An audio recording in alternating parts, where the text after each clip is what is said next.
Hello and welcome everyone, this is S institute. My name is Saifullah. आज हम लोग class 12 का इलेक्ट्रोस्टैटिक्स का थर्ड लेक्चर शुरू करने जा रहे हैं। और इससे पहले फर्स्ट लेक्चर और सेकंड लेक्चर में, पहले लेक्चर में हम लोगों ने कॉन्सेप्ट ऑफ चार्ज के बारे में पढ़ा था, बेहतरीन तरीके से जाना था चार्ज से रिलेटेड हर एक प्रॉपर्टीज़ को। और सेकंड लेक्चर में क्वांटाइजेशन ऑफ चार्ज, यानी वो भी चार्ज का ही प्रॉपर्टीज़ था और उससे रिलेटेड न्यूमेरिकल्स को हम लोगों ने बनाया था। इसलिए अगर आप फर्स्ट टाइम ये इस लेक्चर को देख रहे हैं, थर्ड लेक्चर्स को, तो आप पहला लेक्चर्स और सेकंड लेक्चर्स आपको पढ़ना ज़रूरी है ताकि बात आपको और बेहतर तरीके से समझ में आ सके। इसलिए पहला और दूसरा लेक्चर का लिंक जो है वो दिया हुआ है डिस्क्रिप्शन बॉक्स में, आप जाकर के चेक कर सकते हैं। अब यहाँ पर जो है हम लोग आज जो लेक्चर्स, हमारा जो टॉपिक है वो है मेथड ऑफ चार्जिंग से रिलेटेड। तो मेथड ऑफ चार्जिंग से पहले हम कॉन्सेप्ट को सीखेंगे, वो है कंडक्टर और इंसुलेटर। तो आप इससे पहले भी जानते हैं कि कंडक्टर क्या चीज़ होता है और इंसुलेटर क्या होता है। तो यहाँ पर हम पहले से लिखे हुए हैं कंडक्टर और इंसुलेटर के डेफिनेशन, आप देख सकते हैं और लिख भी सकते हैं। तो अब देखिए कंडक्टर और इंसुलेटर क्या है। सिंपल सा समझिए कि जैसे हमारे हाथ में ये स्केच है, ठीक। इस स्केच पेन में अगर हम किसी एक वायर से इस स्केच पेन को जोड़ दें और इस दो पॉइंट पर अगर हम एक पोटेंशियल डिफरेंस क्रिएट कर दें इसके अंदर किसी एक पॉइंट पर, तो क्या होगा, क्या इसके अंदर पॉसिबल है कि करंट पास होगा? नहीं पास करेगा। क्यों? क्योंकि ये प्लास्टिक का बना हुआ है। क्यों? क्योंकि इसके अंदर जो चार्ज है वो फ्री नहीं है, इसके अंदर फ्री चार्ज नहीं है और इसीलिए ये क्या कहलाया, इंसुलेटर होता है ये चीज। लेकिन अगर इसी की जगह पर अगर सपोज मान लीजिए कुछ है, हम स्टील या फिर आयरन वगैरह या कुछ भी चीज लिया हमने, तो उसको अगर पोटेंशियल डिफरेंस क्रिएट किया उस वायर के जरिए, तो हम क्या देखते हैं कि उसके अंदर से करंट पास होने लगता है। ऐसा क्यों होता है? ऐसा इस वजह से होता है क्योंकि उसके अंदर फ्री चार्ज होते हैं। तो कंडक्टर के अंदर, कंडक्टर कहते हैं असल किसे, कंडक्टर उसे कहते हैं जिसके अंदर फ्री चार्ज प्रेजेंट होता है। यानी जो भी आइटम्स होगा, जो उसका मॉलिक्यूल्स होगा कुछ भी, तो उसमें जो वैलेंस इलेक्ट्रॉन होता है वो कंडक्शन बैंड में जाकर के पहुंच जाता है, जिसकी वजह से इलेक्ट्रॉन तो पहले से प्रेजेंट रहता है कि भाई हमको सिर्फ जो है पोटेंशियल डिफरेंस आप दीजिए और इसके बाद हम तैयार हैं दौड़ने के लिए, हम मूव होने के लिए तैयार है। लेकिन इंसुलेटर में आराम से बैठा हुआ, अगर पोटेंशियल डिफरेंस दे भी दिया जाए तो आप ठस का मस है, भाग ही नहीं पा रहा। क्यों? क्योंकि उसके अंदर चार्ज फ्रीली मूव नहीं कर पा रहा है, इसी वजह से। तो ये हुआ कंडक्टर का डेफिनेशन और ये हुआ इंसुलेटर का डेफिनेशन। यानी वो मटेरियल जिसका आउटर इलेक्ट्रॉन्स जो है ना किसी भी एटम और मॉलिक्यूल्स का, वो वीकली बॉन्डेड होता है। और वीकली बॉन्डेड होने की वजह से, ये पहले भी हमने बताया था, वो आसानी से फ्रीली मूव कर सकता है ड्यू टू कंडक्शन बैंड। लेकिन इसमें क्या होता है, ये वैलेंस बैंड तक ही रह जाता है इंसुलेटर, ये कंडक्शन बैंड तक नहीं पहुंच पाता है, जिसकी वजह से इसका इलेक्ट्रॉन जो होता है टाइटली बॉन्डेड होता है, वो मूव नहीं कर पाता है। अब यहां पर ये पॉइंट को आपको समझना जरूरी है कि इंसुलेटर को हम नॉन कंडक्टर भी कह सकते हैं और इंसुलेटर को डाई इलेक्ट्रिक भी कहा जाता है। ये पॉइंट याद रखिएगा, इंसुलेटर ही डाई इलेक्ट्रिक्स होता है। तो ये कॉन्सेप्ट हुआ कंडक्टर और इंसुलेटर का, यानी जिसके अंदर चार्ज फ्रीली मूव कर सकता है वो कंडक्टर, और जिसके अंदर चार्ज फ्रीली मूव नहीं कर सकता है, एक का एक ही जगह पर रहेगा, तो वो क्या होगा, इंसुलेटर होगा। This is the definition of conductor and insulator. अब इसके बाद हम लोग मेथड ऑफ चार्जिंग शुरू करेंगे। तो मेथड ऑफ चार्जिंग, अगर इंसुलेटर हो या कंडक्टर हो, इसको चार्ज हम कितने तरीके से कर सकते हैं। एक बॉडी को दूसरे बॉडी से किन किन तरीकों से चार्ज किया जा सकता है, उसको चार्ज किया जा सकता है। तो जनरली 3 स्टेप होता है। पहला होता है रबिंग, यानी फ्रिक्शन, कंडक्शन और इंडक्शन। ये 3 तरीके से, ये 3 स्टेप से हम किसी भी एक अनचार्ज्ड बॉडी को चार्ज कर सकते हैं। तो इन तीनों स्टेप को हम लोग 1 बाय 1 करके समझेंगे और साथ ही साथ उसमें न्यूमेरिकल को भी अच्छे तरीके से डिस्कस करते चलेंगे, जैसे फ्रिक्शन में न्यूमेरिकल, कंडक्शन में न्यूमेरिकल, इन सारे चीजों को। तो आप इसको उतार लीजिए। इसके बाद हम अब हेडिंग देंगे चार्जिंग बाय फ्रिक्शन।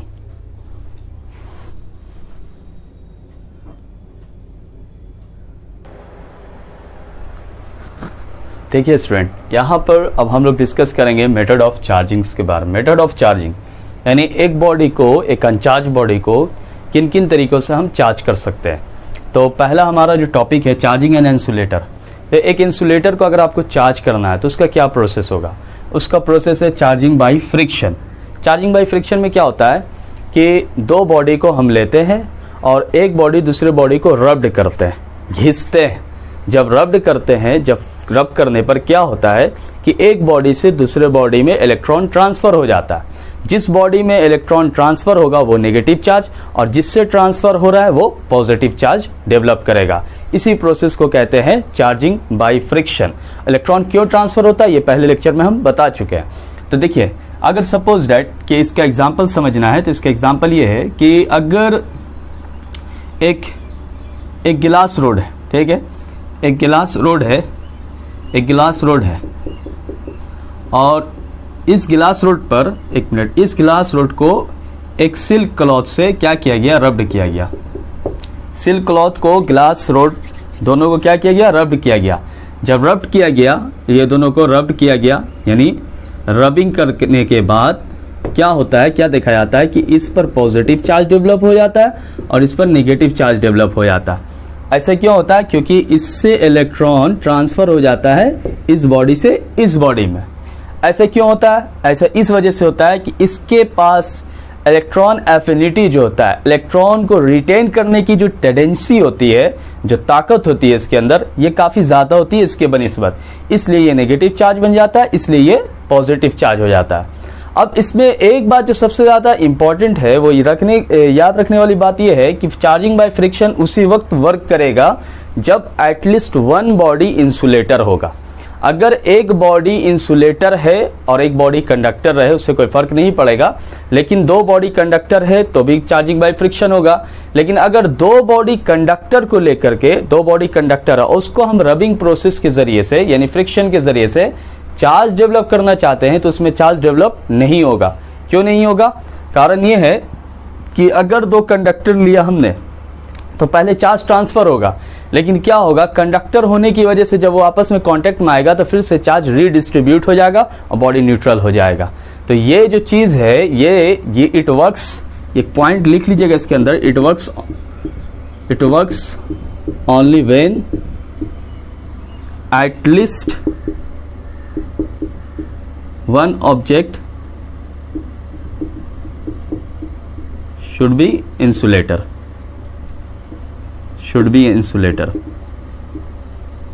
ये बात याद रहना चाहिए, ठीक। अब देखिए, किस बॉडी से किस बॉडी को अगर हम रब्ड करेंगे तो रब करने का हमारा तरीका क्या होगा, प्रोसेस क्या होगा, ये बात आप समझ गए। तो एक बॉडी को दूसरे बॉडी से रब कर रहे हैं तो किस पर पॉजिटिव चार्ज, किस पर नेगेटिव चार्ज, ये बात भी समझ में आ गया। अब इसमें थोड़ा सा एग्जांपल्स देख लेते हैं हम कि किस पर पॉजिटिव चार्ज प्रोड्यूस होगा और किस पर नेगेटिव चार्ज प्रोड्यूस होगा।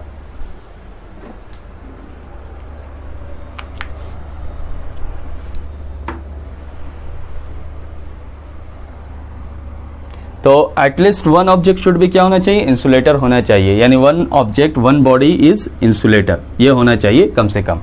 अब देखिए, इसको उतार लीजिएगा।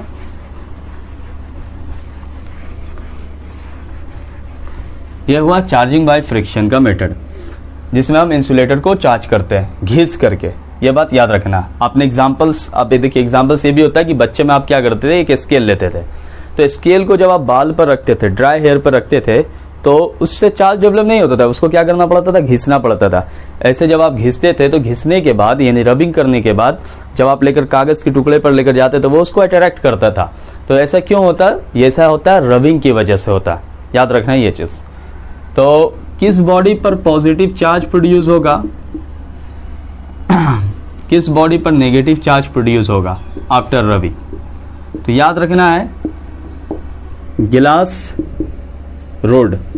जब गिलास रोड को सिल्क क्लॉथ के साथ रब करेंगे तो सिल्क क्लॉथ पर नेगेटिव चार्ज और गिलास रोड पर पॉजिटिव चार्ज प्रोड्यूस होगा, यह पॉइंट याद रखिएगा। जब वुलन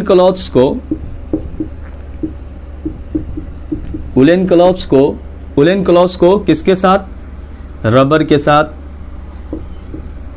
अंबर के साथ, प्लास्टिक के साथ, इन तीनों में से किसी एक के साथ भी वुलन क्लॉथ्स को जब रब करेंगे तो क्या होगा, वुलन क्लॉथ्स पर पॉजिटिव और इन सभी पर नेगेटिव चार्ज प्रोड्यूस होगा। यह बात याद रखना है, ठीक। अब इसमें यह भी याद रखना है कि कैट स्किन को इबोनॉइड रोड से जब हम क्या करेंगे, रबिंग करेंगे, कैट स्किन को इबेनॉइड रोड से क्या करेंगे, रबिंग करेंगे, तो कैट स्किन पर क्या पॉजिटिव और इबेनॉइड रोड पर नेगेटिव चार्ज प्रोड्यूस होगा। और दूसरा है ड्राई हेयर। ड्राई हेयर पर हम क्या करेंगे, कॉम्ब को, ठीक है। तो इसको जब हम करेंगे ड्राई हेयर से रबिंग, तो ड्राई हेयर पर पॉजिटिव और कॉम्ब पर कैसा चार्ज, नेगेटिव चार्ज प्रोड्यूस होगा। क्लियर है बात।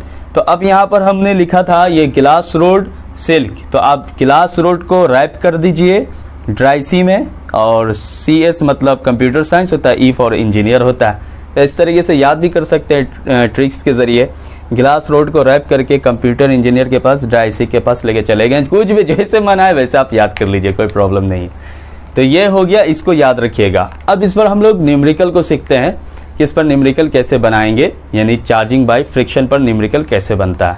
तो कुछ क्वेश्चंस को देखते हैं और समझते हैं।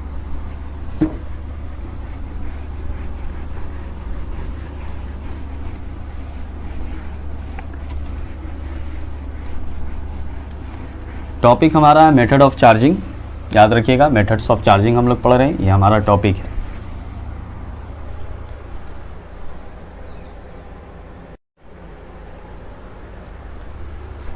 देखिए स्टूडेंट, अब यहाँ पर हम लोग मेथड ऑफ चार्जिंग में, यानी चार्जिंग बाय फ्रिक्शन से रिलेटेड एक न्यूमेरिकल दिख रहे हैं। इसके बाद एक और न्यूमेरिकल दिखेंगे। तो क्वेश्चन ये कह रहा है कि एक गिलास रोड है, गिलास रोड को किसके साथ रब किया जा रहा है, सिल्क क्लॉथ के साथ। तभी हमने बताया था कि जब गिलास रोड को सिल्क क्लॉथ के साथ रब करते हैं तो गिलास रोड पर कैसा चार्ज डेवलप होता है, पॉजिटिव, और सिल्क पर कैसा चार्ज डेवलप होता है, नेगेटिव। तो इसमें सवाल, 3 सवाल दिया हुआ है। देखिए पहले ये दिया हुआ जो चार्ज डेवलप्ड हुआ है किसके पर, गिलास रोड पर। गिलास रोड पर चार्ज इतना डेवलप्ड हुआ है, प्लस में दिया हुआ है 19.2 इंटू 10 पे पावर -19 कूलम। पहला सवाल यह है कि find the number of electrons lost by glass rod, यानी नंबर ऑफ इलेक्ट्रॉन्स निकालना है किसके जरिए, ग्लास रोड के जरिए। और दूसरा है find the negative charge acquired by silk. और तीसरा है if they are transfer of mass से, यानी ट्रांसफर ऑफ मास भी हुआ है साथ साथ, तो कितना ट्रांसफर होगा मास का वो भी बताना है। तो 3 सवाल है इसके अंदर। तो पहला जो सवाल है find the number of electrons. तो नंबर ऑफ इलेक्ट्रॉन्स निकालने के लिए आप जानते, आप सीख चुके हैं, Q बराबर N इंटू E होता है। Q बराबर N इंटू E, तो Q बराबर N इंटू E होता है। तो N बराबर क्या होगा, number of electrons Q by E, या पहले पढ़ चुके हैं। Q का वैल्यू क्या है यहाँ पर दिया हुआ है 19.2 इंटू 10 पे पावर -19, और E का वैल्यू क्या होता है 1.6 इंटू 10 पे पावर -19। -19 कैंसिल, डिसिमल से डिसिमल कैंसिल, 16 से ये कितना बार में कैंसिल हो जाएगा, 1 और 2, 12 बार में। तो नंबर ऑफ इलेक्ट्रॉन्स कितना आ गया, 12। नंबर ऑफ इलेक्ट्रॉन्स जो आया वो कितना आया, 12 आया, 12 आया, यानी N का वैल्यू आ गया 12, यानी पहला का आंसर हमारा आया 12। सेकंड नंबर सवाल कहता है find the negative charge acquired by the silk. अब देखिए ग्लास रोड है और सिल्क क्लॉथ है, ठीक। अब इससे चार्ज ट्रांसफर हो रहा है। तो ग्लास रोड पर जो चार्ज डेवलप हुआ वो हुआ प्लस 19.2 इंटू 10 पे पावर -19 कूलम। क्यों हुआ, क्योंकि इतना जो है, इतना इलेक्ट्रॉन इस पर, इतना चार्ज इस पर चला गया। तो जितना इस पर डेवलप्ड हुआ पॉजिटिव चार्ज, उतना ही इस पर डेवलप्ड होगा नेगेटिव चार्ज। ये बात आप जानते हैं। जैसे एक बॉडी पे दूसरे बॉडी पर अगर 2 इलेक्ट्रॉन जाता है, इलेक्ट्रॉन और प्रोटॉन पहले बराबर, ये बताया था पहला टॉपिक में हमने। तो एक बॉडी और दूसरे बॉडी पर 2 इलेक्ट्रॉन इस पर चला गया, तो इस पर +2 इलेक्ट्रॉन की बढ़ोतरी हो गई, यानी 2 पॉजिटिव चार्ज इसमें डेवलप्ड हो जाएगा। और सॉरी, इस पे इलेक्ट्रॉन चला गया तो इस पर -2 हो जाएगा, यानी 2 इलेक्ट्रॉन बढ़ गया और इसमें प्लस हो जाएगा। तो इस पे प्लस होने का और इस पर माइनस होने का, यानी जिस पर गया माइनस और जिससे जा रहा वो प्लस। तो यहाँ पर आया तो इस पर क्या होगा, -19.2 इंटू 10 पे पावर -19 कूलम। ये पॉजिटिव फॉर्म है और ये नेगेटिव फॉर्म है। तो हमारा सेकंड का आंसर जो होगा find the number of electron lost by glass rod. तो ग्लास रोड कितना, सॉरी पहला तो सवाल निकल गया 12। Find the negative charge acquired by the silk. तो सिल्क के जरिए जो नेगेटिव चार्ज आया वो कितना है, यहाँ पे प्लस की जगह पे सिर्फ क्या कर देना है, माइनस। और थर्ड नंबर सवाल कहता है कि if there transfer of mass from glass, यानी ट्रांसफर ऑफ मास होगा भी, क्यों, क्योंकि इलेक्ट्रॉन ट्रांसफर हो रहा है तब चार्ज डेवलप्ड हो रहा है, तो इसलिए इलेक्ट्रॉन का मास भी होता है 9.1 इंटू 10 पे पावर -31। लेकिन इस सवाल में कितना दिया हुआ है, 9 इंटू 10 पे पावर माइनस 31 kg दिया हुआ। तो हम लोग जानते हैं कि मास ट्रांसफर्ड जो होगा, मास ट्रांसफर्ड जो होगा, मास ट्रांसफर क्या होगा, number of electron into mass of electron कर देना। तो नंबर ऑफ इलेक्ट्रॉन हमारा कितना है, नंबर ऑफ इलेक्ट्रॉन हमारा जो है 12 है, और मास ऑफ इलेक्ट्रॉन कितना है 9 इंटू 10 पे पावर माइनस 31 क्वेश्चन में दिया हुआ है। अगर नहीं दिया रहता 9.1 लेते, तो 12 को 9 से मल्टीप्लाई करेंगे तो 108 आएगा, 108 इंटू 10 पे पावर माइनस 31। इसको अगर स्टैंडर्ड फॉर्म में लिखेंगे हम, तो मास ट्रांसफर्ड जो होगा हमारा वो होगा 1.08, और 2 यहां से घटा देंगे, 10 पे पावर माइनस 29 kg। ये हमारा आंसर होगा। क्लियर, समझ में आ गया ये चीज। तो ये ऐसे निकालते हैं मास ट्रांसफर्ड। अगर इसका मास दिया रहता तो उसमें माइनस कर देते तो टोटल मास निकल भी जाता, यानी जो नया मास होता चार्ज के ट्रांसफर होने की वजह से। इसमें सिर्फ और सिर्फ पूछा है मास कितना ट्रांसफर्ड हुआ है। तो मास ट्रांसफर्ड होने हुआ यानी जो हुआ है वो नंबर ऑफ इलेक्ट्रॉन और मास ऑफ इलेक्ट्रॉन से मल्टीप्लाई कर देंगे, ये हमारा आंसर हो गया। तो ये सवाल आप समझ गए, पहला charging by frictions, charging by rubbing का पहला न्यूमेरिकल ये हुआ। अब इसके बाद सेकंड न्यूमेरिकल हम लोग देखते हैं, इसको आप उतार लीजिए।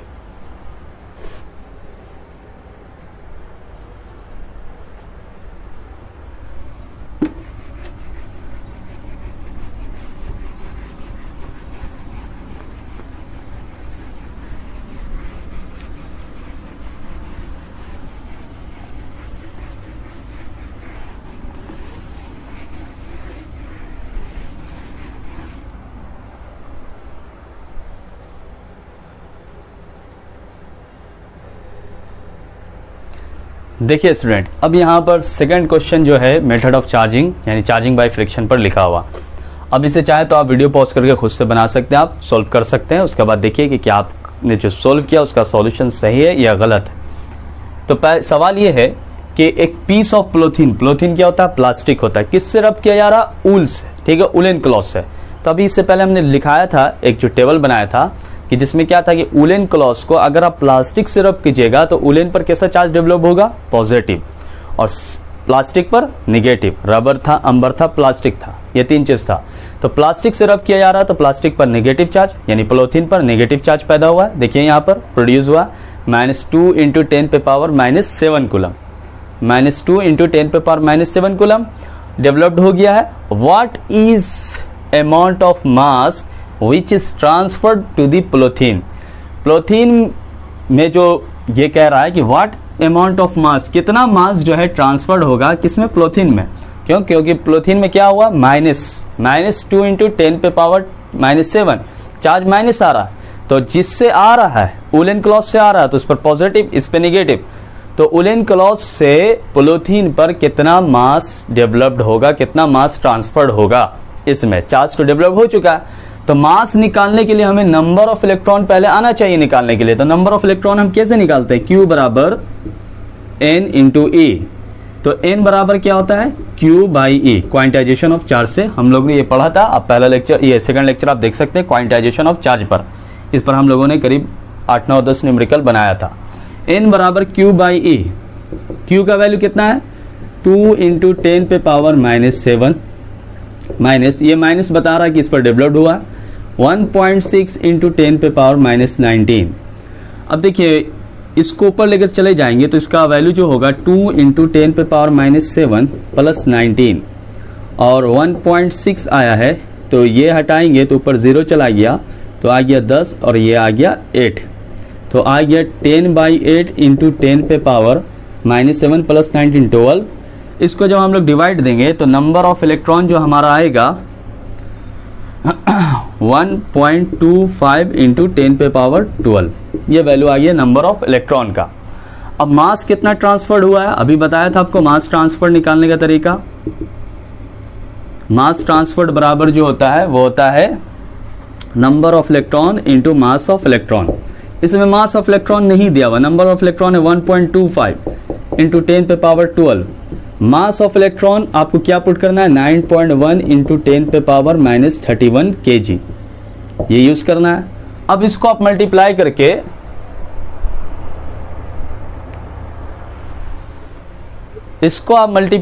आप क्या कर सकते हैं, इसको आप मल्टीप्लाई करके आप आंसर ला सकते हैं, ठीक है। तो यहाँ पर 1.25 इंटू 10 पे पावर 12 है, 9.1 इंटू -31, तो इसको आप मल्टीप्लाई करने पर जो वैल्यू आएगा 11.38 इंटू 10 पे पावर -19 kg। आप सोल्व कर लीजिएगा, इसे देख लीजिएगा, आंसर करेक्ट है। 11.38 इंटू 10 पे पावर -19 kg इसका आंसर होगा। तो ये इसको इससे कर लेना, यहाँ हटा करके मल्टीप्लाई करके देखना, जो है डिवाइड करके ये इतना वैल्यू आ जाएगा। तो ये हुआ मास ट्रांसफर। जब एक बॉडी से दूसरे बॉडी को रब किया जाता है तो इलेक्ट्रॉन ट्रांसफर होने के साथ साथ मास भी ट्रांसफर्ड होता है। तो इसमें आपने ये न्यूमेरिकल सीख लिया अच्छे से। अब इसके बाद हम लोग पढ़ेंगे चार्जिंग बाई कंडक्शन। दूसरा स्टेप, किसी एक अनचार्ज्ड बॉडी को किस तरीके से चार्ज करेंगे। चार्जिंग बाई फ्रिक्शन यानी रबिंग, घिस करके चार्ज करने का तरीका आप समझ गए कि एक बॉडी अगर अनचार्ज्ड है, दो बॉडी अगर हम लेंगे, दो बॉडी अगर लेते हैं और दोनों बॉडी को रब्ड करते हैं तो एक बॉडी पर पॉजिटिव चार्ज और दूसरे बॉडी पर नेगेटिव चार्ज डेवलप्ड हो जाएगा। होने का कारण एक के पास इलेक्ट्रॉन को रिटेन करने की टेंडेंसी ज़्यादा होती है और एक के पास नहीं हो पाती, इसलिए वो अपने इलेक्ट्रॉन को ट्रांसफ़र कर देता है। दूसरा पॉइंट ये याद रखना है कि फ्रिक्शन में एक बॉडी कम से कम तो इंसुलेटर होना चाहिए चार्जिंग बाय फ्रिक्शन में। तो इसे आप उतार लीजिए इस न्यूमेरिकल को। चार्जिंग बाय फ्रिक्शन हम लोग पढ़ेंगे, सॉरी पढ़ लिया है, अब हम लोग पढ़ेंगे चार्जिंग बाय कंडक्शन।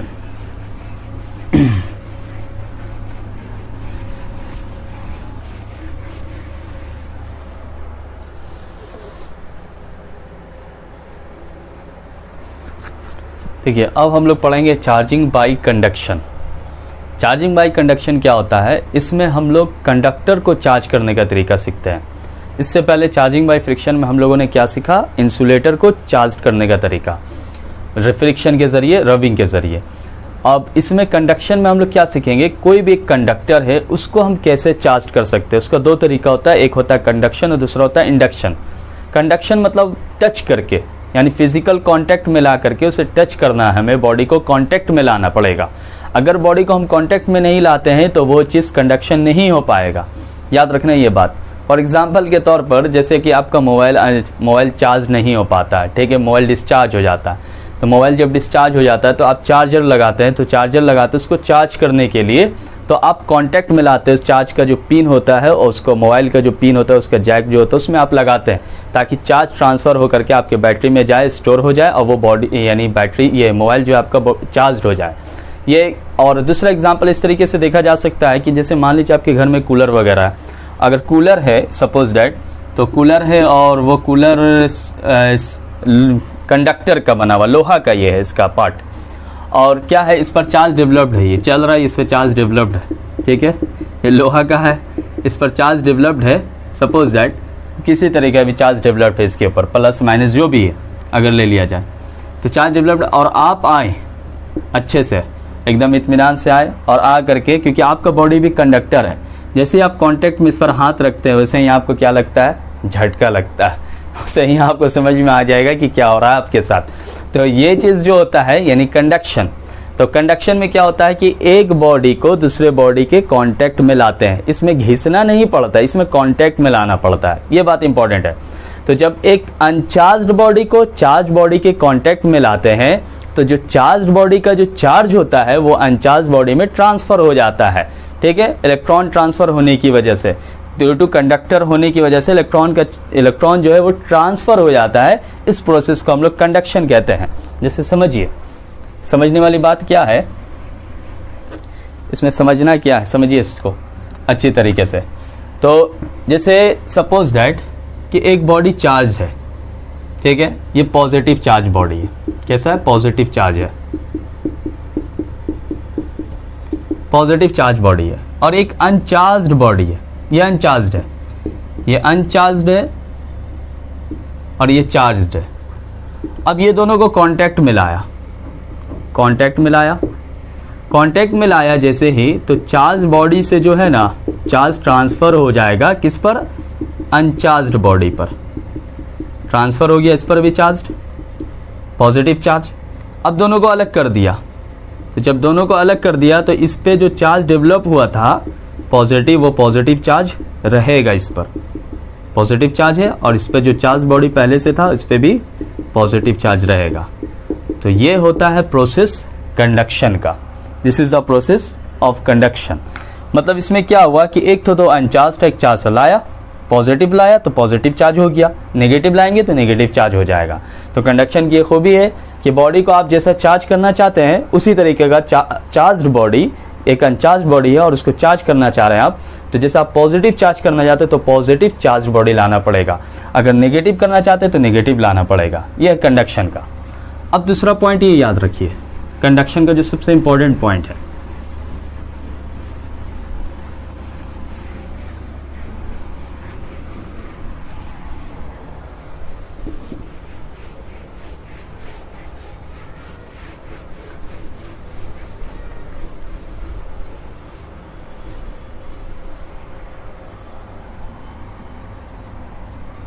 पॉइंट लिखिएगा, if the conductors are identical. Identical का मतलब क्या होता है? शेप, साइज और मटेरियल, ये तीनों चीज सेम रहना चाहिए। Then charge is divided equally. ये याद रखना, अगर कंडक्टर्स आइडेंटिकल होता है तो चार्ज क्या होगा? डिवाइड हो जाएगा इक्वल। यानी अगर शेप, साइज, मटेरियल सेम होता है कंडक्टर का तो चार्ज कैसे डिवाइड हो जाएगा? इक्वली डिवाइड हो जाएगा। यह बात समझ में आ रही है बात? तो अब इसको हम लोग देखेंगे किस तरीके से ये डिवाइड होगा।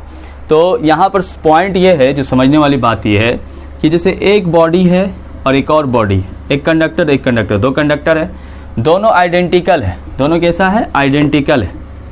दोनों आइडेंटिकल है। इस पर 10 कूलम चार्ज है और इस पर 4 कूलम चार्ज है, इनिशियली चार्ज। अब ये दोनों के बीच क्या करवाया गया? कंडक्शन। जब कंडक्शन करवाया गया तो टोटल चार्ज कितना हो गया?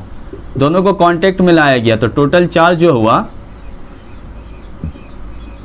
10 + 4 कितना हुआ? 14 कूलम चार्ज। ठीक, दोनों पर। अब फिर दोनों को अलग कर दिया गया तो अब फाइनली जो चार्ज डिस्ट्रीब्यूट होगा वो हाफ हो जाएगा, 7 कूलम इस पर, 7 कूलम इस पर। समझ में आई बात? यही चीज है कि अगर जब कंडक्टर आइडेंटिकल होगा और उसको कांटेक्ट में लाया जाएगा तो कांटेक्ट के बाद जो चार्ज का डिस्ट्रीब्यूशन होगा वो इक्वली हो जाएगा। दूसरा एग्जांपल समझिए,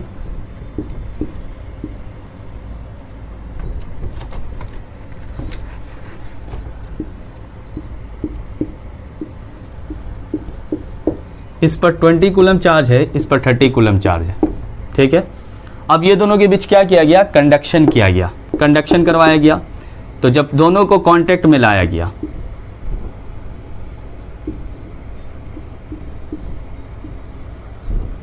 दोनों को कांटेक्ट में लाया गया, ठीक है, दोनों आइडेंटिकल है, दोनों को कांटेक्ट में लाया।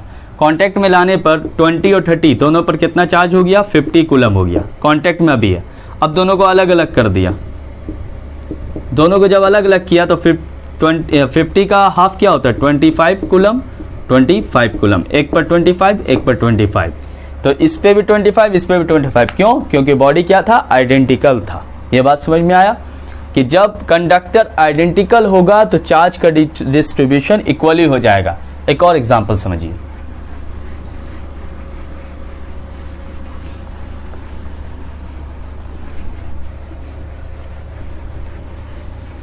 तीन कंडक्टर हमने लिया,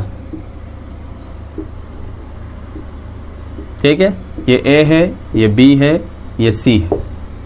बोला ये कि बी पर क्यू चार्ज पहले से, सी पर भी क्यू चार्ज है, ठीक, और ये क्या है? इस पर कोई भी चार्ज नहीं, ये अनचार्ज्ड है। अब इन तीनों में क्या करवाएंगे हम? कंडक्शन करवाएंगे। सबसे पहले ए को टच करवाएंगे बी से, ए को टच करवाया, ठीक है, बी से। उसके बाद दोनों को अलग करेंगे, फिर उसके बाद ए को टच करेंगे सी से, ठीक है। तो फिर ए को जब सी से टच करेंगे तो सवाल ये होगा कि ए पर, बी पर और सी पर फाइनली चार्ज कितना आएगा। तो देखिए पहले हमने क्या किया, इस पर कोई चार्ज नहीं, इस पर चार्ज है, ये दोनों को कांटेक्ट मिलाएं, ये दोनों को कांटेक्ट मिलाएं, ये ए है और ये बी है। ए पर चार्ज 0 और बी पे चार्ज Q, दोनों को जोड़ देंगे, इनिशियली चार्ज क्या होगा? Q होगा। अब दोनों को अलग अलग कर दिया, तो अब फाइनली चार्ज जरा बताइए A और B पर। A पर और B पर बॉडी कैसा है? आइडेंटिकल है, ये याद रखिएगा। बॉडी कैसा? आइडेंटिकल है, मतलब इसका रेडियस, इसका शेप, इसका साइज, इसका मटेरियल सब सेम है। अब A और B पर फाइनली चार्ज बताइए क्या होगा? आधा बढ़ जाएगा, हाफ इस पर हाफ इस पर। तो इनिशियल कितना था टोटल चार्ज? Q, तो आधा इस पर आ गया, तो इस पर आ गया Q/2 और इस पर भी आ गया Q/2। ठीक, अब A पर चार्ज जो डेवलप्ड हुआ वो Q/2 हुआ। अब A को किससे टच करवाया गया? C से, तो A को टच करवाया गया C से। ठीक है, ये बॉडी A है और ये C है। इनिशियली चार्ज A पर क्या है? Q/2। अब ये इनिशियल हो जाएगा, ये क्यों? क्योंकि अब A को किससे टच करवाया जा रहा है? C से, तो A पर Q/2, C पर जरा बताइए क्या है? Q है। तो इनिशियली चार्ज क्या हो गया? Q/2 और Q, जब दोनों को टच करवाया गया, दोनों को कांटेक्ट मिलाया गया, तो Q/2 और प्लस Q, तो क्या हो जाएगा? 3Q/2, ये हो गया। अब दोनों को अलग अलग करेंगे, जब दोनों को अलग अलग कर दिया, यानी A को और C को अलग कर दिया, तो 3Q/2 का हाफ हाफ A पर और हाफ C पर डिस्ट्रीब्यूट हो जाएगा। तो क्या होगा? 3Q/4, इसका हाफ करेंगे तो 3Q/4, 3Q/2 का हाफ करेंगे तो 3Q/4 होगा। तो फाइनली जो चार्ज हुआ A पर, आइए A पर, तो A पर फाइनली चार्ज हुआ 3Q/4, B पर फाइनली चार्ज क्या आया था? Q/2, और C पर फाइनली चार्ज क्या आया था? 3Q/4। ये हमारा आंसर हुआ। तो ये बात आप समझ गए, अच्छी तरीके से समझ में आ गया। तो बॉडी जब आइडेंटिकल होता है तो चार्ज का डिस्ट्रीब्यूशन इक्वल होता है, Q1 बराबर Q2, यानी पहला बॉडी दूसरा बॉडी पर चार्ज सेम होगा। ये बात याद रखना है। अब दूसरी बात जो इसमें याद रखने वाली बात क्या है उसको समझना है, इसको उतार लीजिए आप।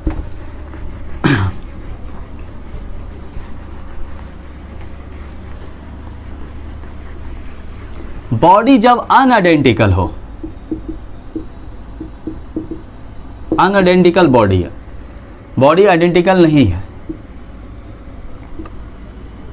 ठीक, इसका रेडियस दिया हुआ है 6 सेंटीमीटर, इसका रेडियस दिया हुआ है 18 सेंटीमीटर, दो बॉडी है। इस पर चार्ज दिया हुआ 4 माइक्रोकूलम, इस पर चार्ज दिया हुआ 8 माइक्रोकूलम। अब बोला बताइए कि आफ्टर कंडक्शन बॉडी पर कितना चार्ज डेवलप्ड होगा, ये सवाल है। तो दोनों को जब हम कांटेक्ट करवाएंगे तो दोनों पर चार्ज किस तरीके से डेवलप्ड होगा। अब इसमें आप सोचिएगा कि 8 4 12 कर दे, 6 इस पर तो गलत हो जाएगा, गलत हो जाएगा। क्यों? क्योंकि बॉडी आइडेंटिकल नहीं है। जब बॉडी आइडेंटिकल नहीं होगा तो उसका एकदम ट्रिक्स याद रखिए, क्योंकि आपने पोटेंशियल पढ़ा नहीं है अभी, KQ/R जो फॉर्मूला होता है वो आपने पढ़ा नहीं है। तो इसमें जो सबसे इंपॉर्टेंट जो बात याद रखने वाला वो क्या है कि सबसे पहले आप टोटल चार्ज का फॉर्मूला लिखिए। टोटल चार्ज यानी Q1 प्लस Q2 बराबर टोटल चार्ज, ये हुआ। और दूसरा आपको क्या करना है, Q1/Q2 is equal to R1/R2। बस ये दो फॉर्मूला यूज कीजिएगा, कोई भी क्वेश्चन बन जाएगा। देखिए कैसे, Q1/Q2, Q1 कितना है 4, Q2 कितना है 8, सॉरी अभी नहीं 4 और 8 कर रहे हैं हम। Q1 प्लस Q2, यहां से Q1 प्लस Q2 4 प्लस 8, ठीक है। तो 4 प्लस 8 कितना हो गया 12 हो जाएगा टोटल चार्ज। तो Q1 प्लस Q2 बराबर हो गया टोटल चार्ज 8 4 12 हो गया। अब आइए Q1/Q2, यहां पर Q1/Q2 4 और 8 नहीं रखेंगे, ठीक है, क्यों, अभी समझ में आ जाएगा। R1 का वैल्यू क्या हुआ, R1 का वैल्यू हो गया 6 और R2 का वैल्यू हो गया 18। तो इसका आ गया 1/3, 3 इससे मल्टीप्लाई हो जाएगा, तो Q2 बराबर हो जाएगा 3 इंटू Q1। Q2 का वैल्यू आया 3Q1 आया। अब दोनों को कांटेक्ट करने के बाद बता रही है, दोनों को कांटेक्ट में लेकर आ गए हैं, दोनों किस में लेकर आ गए, कांटेक्ट में। तो Q2 बराबर 3Q1, यानी जो चार्ज डेवलप्ड होगा Q2 पर वो 3 गुना होगा किससे, Q1 से। और दोनों पे टोटल चार्ज कितना है 12। तो देखिए Q1 प्लस Q2 बराबर 12, Q1 प्लस Q2 बराबर 12 है। Q2 का वैल्यू क्या है 3Q1, Q2 का वैल्यू पुट कर दिया 3Q1 बराबर 12, 3 और 1 कितना हो गया 4Q1, Q1 बराबर कितना हो गया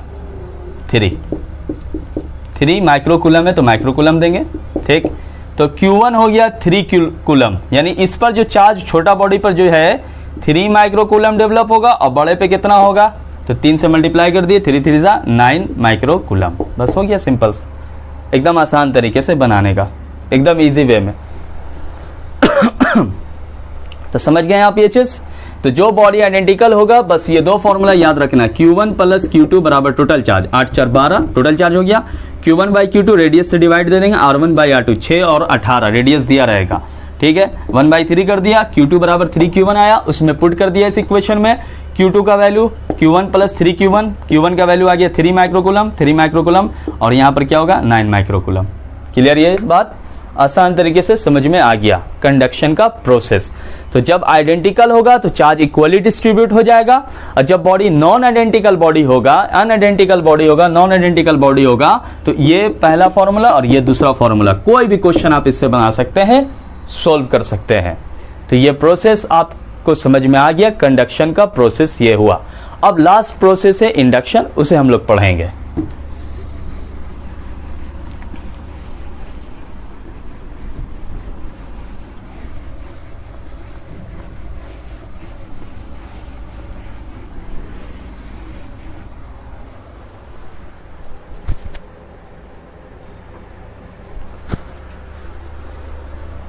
देखिए, अभी हम लोगों ने सीखा charging by friction, charging by conduction, जिसमें आखिरी टॉपिक था कि अगर अनआइडेंटिकल नॉन आइडेंटिकल बॉडी होगा उस पर आप अलग अलग न्यूमेरिकल बना सकते हैं।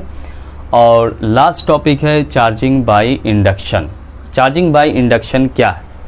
देखिए, पहला में हमने क्या किया था, पहला में इंसुलेटर को चार्ज किया था, किस तरीके से, घिस करके। दूसरा में हमने कंडक्टर को चार्ज करने का तरीका सीखा, किस तरीके से, कॉन्टैक्ट में ला करके। और तीसरा यह है इंडक्शन, बिना टच किए सिर्फ नज़दीक लाना है। एक चार्ज्ड बॉडी और एक अनचार्ज्ड बॉडी, एक चार्ज्ड कंडक्टर है और एक अनचार्ज्ड कंडक्टर है। तो एक अनचार्ज्ड बॉडी को चार्ज बॉडी के करीब में लाएंगे, उसे कांटेक्ट में भी नहीं लाना, उसे न रगड़ना है, सिर्फ करीब लाना है। करीब लाने से क्या होगा, उसके अंदर बॉडी ऑटोमेटिक चेंज, यानी उसके अंदर का जो चार्ज है वो क्या होगा, चेंज हो जाएगा, बदल जाएगा। किस तरीके से, देखिए इसको समझाते हैं।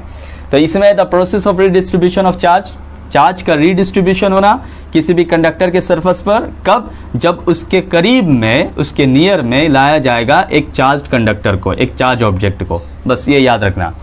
प्रोसेस देखिए इसका किस तरीके से प्रोसेस है, कैसे है। जैसे मान लीजिए एक हमने लिया अनचार्ज्ड बॉडी, ठीक है, एक बॉडी हमने लिया अनचार्ज्ड बॉडी, ये अनचार्ज्ड बॉडी है। तो ये अनचार्ज्ड बॉडी है, तो हम इसमें क्या करेंगे, इसमें हम क्या करेंगे, अनचार्ज्ड बॉडी है तो ये बॉडी अनचार्ज्ड है, तो अनचार्ज्ड बॉडी का मतलब ये हुआ कि नेट चार्ज इस पर क्या हुआ, 0। नंबर ऑफ इलेक्ट्रॉन्स और नंबर ऑफ प्रोटॉन्स क्या होगा, 0 होगा। Number of electrons number of protons बराबर होगा, सॉरी, नेट चार्ज क्या होगा, 0 होगा। नंबर ऑफ इलेक्ट्रॉन्स और नंबर ऑफ प्रोटॉन्स बराबर है, ठीक। अब इस बॉडी को हमको चार्ज करना है, ये अनचार्ज्ड है, इसके करीब में एक हम चार्ज बॉडी लेकर आए, ये चार्जिंग बॉडी है। कैसा चार्ज लेकर आए, पॉजिटिव चार्ज, ये चार्जिंग बॉडी है, ठीक है, चार्जिंग बॉडी लेकर आए करीब में। जब लेकर आए इस पर, तो जैसे ही इसमें इसको करीब में लेकर आए इस पे, तो इस पे पहले नेट चार्ज 0 था, तो अब क्या होगा, इस पर चार्ज डेवलप्ड होगा। प्लस किस चीज को अट्रैक्ट करेगा, माइनस को, तो माइनस आ गया इसके करीब, और प्लस जो इसमें है यानी पॉजिटिव चार्ज जो है, नेगेटिव और पॉजिटिव पहले बराबर था, तो पॉजिटिव क्या होगा, रिपेल हो जाएगा पॉजिटिव से, पॉजिटिव इधर आ गया, ठीक है, पॉजिटिव इधर आ गया, इधर इस सरफेस इधर आ गया नेगेटिव और इधर आ गया पॉजिटिव। क्यों, क्योंकि पॉजिटिव नेगेटिव को खींचा और पॉजिटिव पॉजिटिव को दूर कर दिया। क्लियर। अब क्या किया हमने, इसमें ये तो करीब में था ही, अभी करीब में है ये। अब इसमें जो दूसरा स्टेप हमारा होगा, इस पे पॉजिटिव इधर आया हुआ है और ये निगेटिव आया हुआ है, ठीक। इसको हमको ख़त्म करना है, इसको हमें ख़त्म करना है पॉजिटिव को। तो ख़त्म करने के लिए हम क्या करेंगे, इसको कनेक्ट करेंगे अर्थिंग से, ठीक है, कनेक्टेड कर देंगे किसको, बाय अर्थिंग से, अर्थिंग से, अर्थ से, कनेक्टेड बाय अर्थ, यानी अर्थ से कर दिया कनेक्ट। जब अर्थ से कनेक्ट करेंगे तो अर्थ क्या करेगा, न्यूट्रलाइज करेगा इसको, ये जो चार्ज है ये नेगेटिव भेजेगा, पॉजिटिव को खा जाएगा, कहानी खत्म। अब क्या किया, हम अर्थ को हटाते हैं, ये खत्म हो जाएगा। तो अर्थ को जब हटाया हमने, तो इस पर रहा नेगेटिव चार्ज सिर्फ, ठीक, और ये करीब में अभी है ही है, ये चार्जिंग बॉडी जो है वो करीब में है, ठीक है, इस पर नेगेटिव चार्ज रहा। अब क्या करेंगे, चार्जिंग बॉडी को रिमूव कर देंगे। हमने यहां पर क्या किसको रिमूव किया, डिस्कनेक्टेड कर दिया। डिस्कनेक्टेड कर दिया किससे, डिस्कनेक्टेड कर दिया, इसको मिटा रहे हैं, इसको आप उतार लीजिएगा। डिस्कनेक्टेड कर दिया किससे, डिस्कनेक्टेड बाय अर्थ। तो डिस्कनेक्ट कर दिया अर्थिंग को, हमने अर्थ को से डिस्कनेक्टेड कर दिया इसको। जब डिस्कनेक्टेड किया तो अब ये चार्जिंग बॉडी को रिमूव कर दिया। तो चार्जिंग बॉडी को जैसे ही रिमूव करेंगे तो इस पर जो माइनस चार्ज था, तो माइनस माइनस आपस में क्या होगा, रिपेल होगा।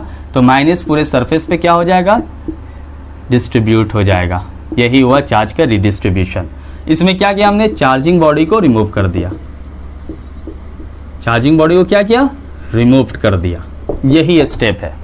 तो बस देखिए, पॉजिटिव चार्ज लाया, बॉडी नेगेटिव हो गया। पॉजिटिव चार्ज आया, बॉडी कैसा हो गया, नेगेटिव चार्ज हो गया।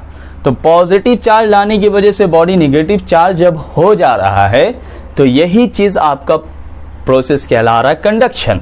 बिना टच किए, टच किया नहीं, सिर्फ इसके नजदीक में लेकर आए। अगर आप इसको पॉजिटिव चार्ज करना चाहते हैं इस बॉडी को, तो आप कैसा लाते, नेगेटिव।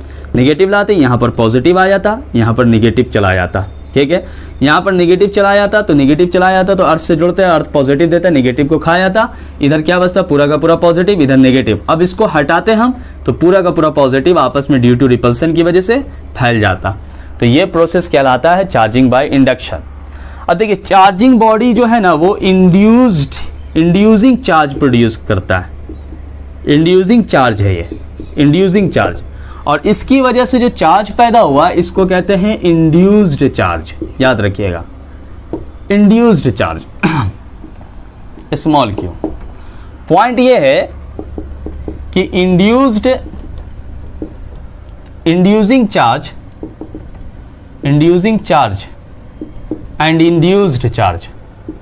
इंड्यूस्ड चार्ज समझ में आ रहा ना, इंड्यूस्ड चार्ज उसको कह रहे हैं जो चार्ज डेवलप्ड हुआ आफ्टर इंडक्शन, कि जिसकी वजह से हो रहा वो inducing charge. Inducing charge and induced charge is always in opposite is always opposite in nature. याद रखिएगा, हमेशा उल्टा रहेगा। देखिए, ये प्लस है तो ये कैसा आया, माइनस आया इंड्यूस्ड चार्ज। अगर ये माइनस रहता तो ये कैसा आता, प्लस आता। ये बात है, इस पॉइंट को याद रखना है। Induced charge and inducing charge and induced charge is always opposite in nature. पहला पॉइंट ये याद रखना है इंडक्शन से। दूसरा पॉइंट आपको ये याद रखना है, कि मैग्नीट्यूड ऑफ जो इंड्यूसिंग चार्ज होगा या इंड्यूस्ड चार्ज जो होगा, वो या तो बराबर होगा या कम होगा, किससे, इंड्यूसिंग चार्ज से। यह भी पॉइंट याद रखिएगा। इंड्यूस्ड चार्ज का मैग्नीट्यूड इंड्यूसिंग चार्ज से हमेशा कम हो सकता है या बराबर हो सकता है, ग्रेटर कभी भी नहीं होगा। यानी ये चार्ज का वैल्यू कभी भी बड़ा नहीं होगा इंड्यूसिंग चार्ज से, जो अभी हमने निकाला था। ठीक है, ये बात समझ में आ गई बात। ये पहला पॉइंट और ये दूसरा पॉइंट। अब तीसरा पॉइंट जो है इसके अंदर, वो ये याद रखना है कि इंड्यूसिंग चार्ज का जो फॉर्मूला होता है माइनस क्यू ब्रैकेट 1 - 1/k। ये होता है फॉर्मूला, इंड्यूस्ड चार्ज बराबर inducing charge bracket 1 - 1/k। K क्या है यहाँ, dielectric constant. Dielectric constant हम लोग पढ़ेंगे आगे के लेक्चर्स में अच्छी तरीके से। जैसे ये बात क्लियर हो गया, ये पॉइंट क्लियर है आप लोगों का।